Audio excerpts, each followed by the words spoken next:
Alright guys, I'm going to install a fairing. I got it from a fellow member on Harley Davidson forums. It's a T-Sport fairing. I got the windshield up there. I've already got the back pre-assembled. That's how it goes, in case you're wondering. Loosened up the bolts for the handlebars. Down here I have this piece installed. Got the headlight bracket installed already. Spaces it on, kind of lifts it up so that it sits flush with this. Doesn't sit ugly. Alright, here it goes. Let's see how it looks.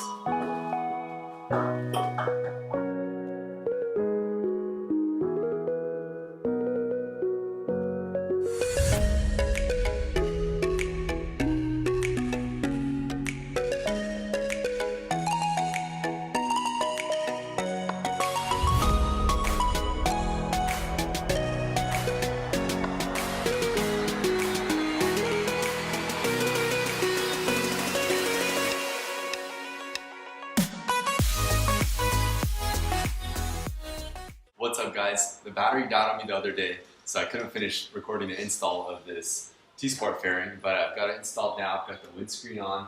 It looks really good. Let me do a little walk around for you guys and explain how I installed it. This is how it looks with the windscreen on.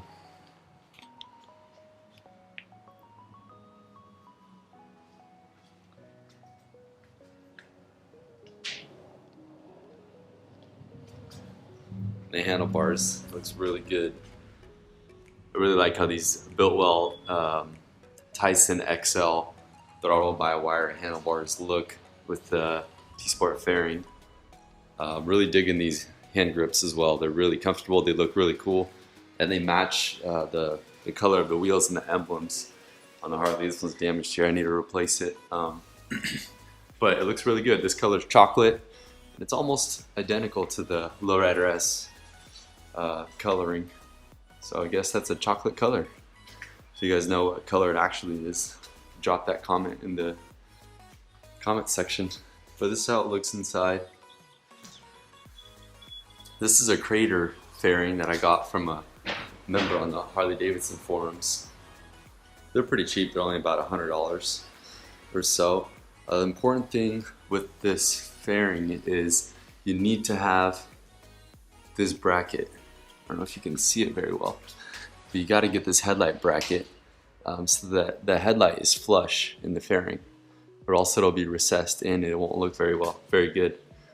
So this is how it looks. Let me know what you guys think.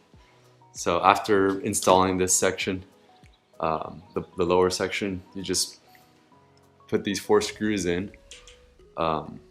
And it attaches the windscreen. What helped me to install it was I loosened up these nuts here so that this had play, so that the windscreen attached easier. It was easier to screw on. It was lined up because when they were tightened down, it was hard to line up the holes with the bolts. So that helped a lot. So keep everything loose when you're installing it, and then go back and just retighten everything when it's all lined up. That's how it looks. Been progressing on the bike. Got some more videos coming soon for you guys. Stay tuned. Don't forget to like and subscribe. Support a fellow YouTuber. Just starting this rebuild channel and I'm excited for it. Yeah, stay tuned. Thanks guys.